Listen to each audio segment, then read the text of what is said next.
வணக்கம் நேயர்களே. இப்ப நம்ம நின்று பேசிட்டு இருக்கக்கூடிய ஒரு பகுதி திண்டுக்கல் மாவட்டம் சத்திரத்துக்கு பக்கத்துல கன்னிமார் கோவில் புதூர்ல சசிராம் அவரோட தோட்டத்துல இருந்து பேசிட்டு இருக்கோம். அவரோட தோட்டத்துல வந்து பாத்தீங்கன்னா விவசாயம் சார்ந்த ஒரு தொழில் ஆடு வளர்ப்பு. அந்த ஆடு வளர்ப்பை பத்தி தான் இப்ப நம்ம அவர்கிட்ட பேச போறோம். வணக்கங்க. உங்களோட தோட்டத்துல இப்ப வெள்ளாடு வளர்க்குறீங்க. இந்த வெள்ளாடு வந்து என்ன வெரைட்டிங்க? இது வெள்ளாடுல கன்னிங்கிற வெரைட்டி சார்ந்தது. ராமநாதபுரத்து பேஸ்டா இருக்கிற பூர்வீகமா இருக்கிற கன்னிங்கிற வகையை சார்ந்தது. இது நம்மளோட 30 வருஷமா நம்ம அப்பா தாத்தா காலத்துல இருந்தே வளர்த்துட்டு இருக்கிறோம். இது இப்ப இந்த பிரீடு ரொம்ப ரேரான பிரீடு. என்ன கேட்டீங்கன்னா 3 குட்டி 4 குட்டி எல்லாம் போடுற பிரீடு அபூர்வமா இங்க அழிஞ்சு போயிருச்சு. இது நம்மகிட்ட 10-40 வருஷமா நம்மளே வச்சுக்கிட்டு இருக்கிறோம். நம்ம இங்க எல்லா வெரைட்டியும் இங்க கவர்மெண்ட் பிரீடு கேட்கறப்ப கவர்மெண்ட் இலவசமா சப்ளை பண்றப்போ நம்ம தான் அதுக்கான பிரீடை சப்ளை பண்ணிட்டு இருக்கிறோம். இங்க அதாவது வந்து இது 2 வருஷத்துக்கு 3 ஈத்துன்னு சொல்லுவாங்க. அதாவது 8 மாசத்துக்கு ஒரு ஈத்து. 8 மாசத்துக்கு ஒருக்க 3 குட்டியோ இல்ல 4 குட்டியோ போடும். அதை நம்ம வளர்த்திக்கிட்டு இருக்கோம். இதெல்லாம் ஒரு 3 மாசம் இல்ல 3.5 மாசத்துல நம்ம ஒரு 4500 ரூபாயில இருந்து 5000 ரூபாய்க்கு விற்போம். 5000 ரூபாய்க்கு விற்கிறது இப்ப நம்மகிட்ட ஒரு 100 ஆட்டுக்கு பக்கமா இருக்குது. இப்ப 4500 இருந்து ஒரு 5000 ரூபாய் வந்து வருங்கிறீங்க. ஒரு ஆடுங்கிறது எவ்வளவு கிலோ வருங்க? ஒரு ஆடுங்கிறது நம்ம ஒரு 3.5 மாசம் வளர்த்தனோம்னா ஒரு 14 கிலோ வரைக்கும் வருங்க. 14-15 கிலோ வரைக்கும் வருங்க. இப்ப 5000 ரூபாய்க்கு நீங்க விக்கிறீங்க. மொத்தம் எத்தனை ஆடு வச்சிருக்கீங்க? இது மாதிரி ஒரு 100 ஆட்டுக்கு பக்கம் வச்சிருக்கிறோங்க. வெள்ளாடு. ஆமா, நாட்டாடுக. இது ஹைபிரிட் எல்லாம் எதுவும் கிடையாது. நாட்டாடு, சுத்தமா நாட்டாடுக. ஒரு 100 ஆடு வச்சிருக்கிறோம். வரிசைக்கு நமக்கு ஒரு குறைஞ்சு வச்சாலும் ஒரு 300 குட்டியும் கிடைக்கும்.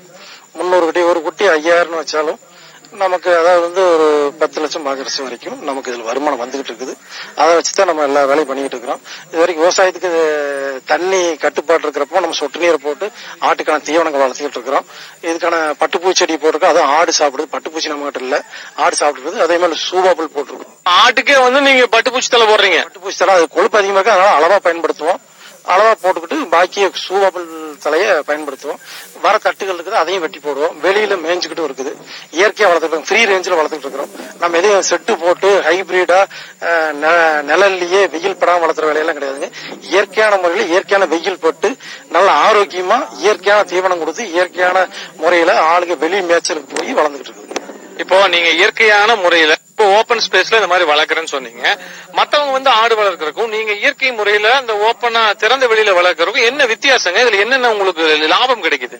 இயற்கை வழியில மேய்க்கிறப்ப என்ன கேட்டீங்கன்னா ரொம்ப செலவு குறைவு, பட் ரிஸ்க் அதிகம். நிறைய அதை கவனிக்க வேண்டியது. வெயில் தாக்கங்கள், இந்த நோய் தாக்கம், மழை தாக்கம், இதெல்லாம் கவனிக்கணும். இயற்கை செட்டில் வளர்த்துறாங்கன்னா அவங்க ஹைபிரிட் அவங்க செட்டுக்குள்ளேயே வளர்த்துவாங்க. தரையே வெயிலுமே பார்க்காது. அது இயற்கையை அதாவது வந்து மெதுப்பா இருக்கும். அதை ஹைபிரிட் மட்டும்தான் வளர்க்க முடியும். இது நல்ல வெயிலுக்கும் குளிருக்கும் நல்லாவே தாங்கும். வேற ஆடு ஹைபிரிட் ஆடுக வெயிலுக்கும் குளிருக்கும் தாங்காது. அது இதுல நோய் எதிர்ப்பு சக்திகள் அதிகம், கொழுப்பு ரொம்ப கம்மியா இருக்கும். இப்ப இந்த நாட்டாடுகளை பொறுத்த வரைக்கும் என்ன கேட்டீங்கன்னா, ஒரு ஆடு இருக்குன்னா அதுல 60% கறியும் 40% எலும்பு இருக்கும். ஹைபிரிட் ஆடுகள் அப்படி இல்லை. ஹைபிரிட் ஆடுகள் என்ன கேட்டீங்கன்னா 40% கறியும் 60% எலும்பு தான் இருக்கும். அது டேஸ்டும் வராது. இதுல ஒரு பிளேவர் கிடைக்கும். நாட்டு ஆடுகள்ல கறி சமையல் பண்ண ஒரு பிளேவர் வரும்.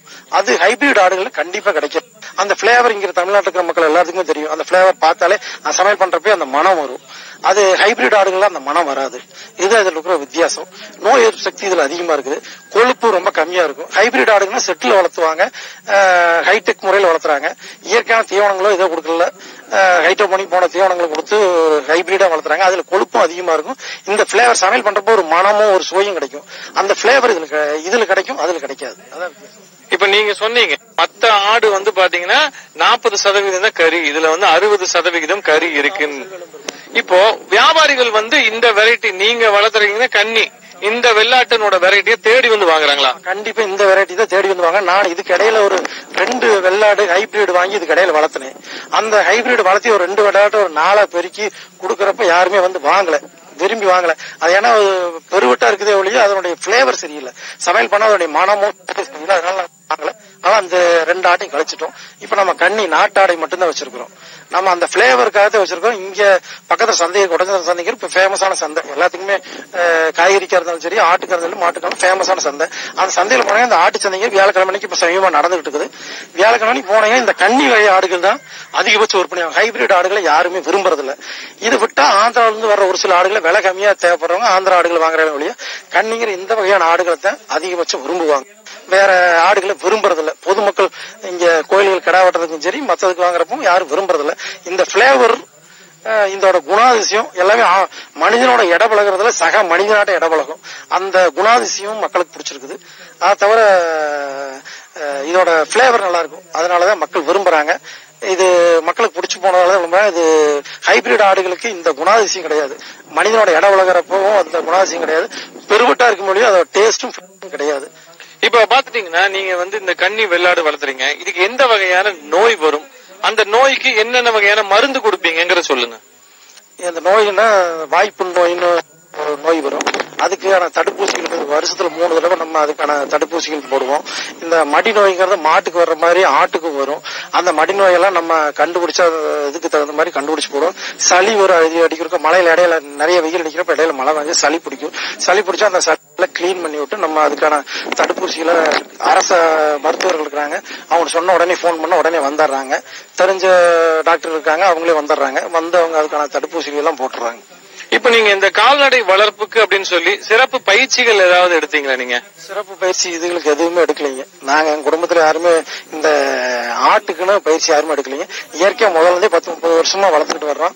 தம்பி இதை கவனிச்சுக்கிறாங்க. இன்னொருத்தர் அதை பாக்குறதுக்கு வேற ஒரு பையன் ஒருத்தர் வந்திருக்காரு, அவரும் பாத்துக்க. நம்ம குடும்பத்துல எல்லாருமே இயற்கையாவே பார்த்து வளர்த்து பழகினதானே ஒளி இதுக்கான ட்ரைனிங் எல்லாம் வெள்ளாட்டுக்குன்னு ஒரு ட்ரைனிங்க்கு நாங்க போகவே இல்லை. நம்ம சசிராம் பாத்தீங்கன்னா அவருடைய தோட்டத்துல கன்னி அப்படிங்கிற வெள்ளாட்டு ரகத்தை வளர்த்திட்டு இருக்காரு. இதுல அவர் நம்ம சசிராம் அவர்களை தொடர்பு கொண்டு அதற்கான விளக்கங்களும் அந்த விளக்கத்திற்கான நீங்க கண்டிப்பா கேட்டு என்ன சொல்லியிருக்காரு. 40% தான் கறி, ஆனால் 60% எலும்பு வருது அப்படிங்கிறாரு. அதனால இது நல்ல அத ஒரு 944356100. என்னோட பேர் சசிராம், கன்னிமார்கோவில். 5000 ரூபாய் வரைக்கும் நாங்க வித்தறோம் அப்படிங்கிறாரு. கிட்டத்தட்ட ஒரு 100-150. நீங்களும் உங்களுடைய தோட்டத்துல இது மாதிரி கன்னி அப்படிங்கிற வெள்ளாட்டு ரகத்தை வளர்க்கணும் அப்படின்னு நினைச்சீங்க, கண்டிப்பா கேட்டு தெரிஞ்சுக்கலாம். இந்த வெள்ளாடு யாராச்சும் வளர்க்கணுங்கிற ஆர்வம் இருந்தா அந்த ஆசை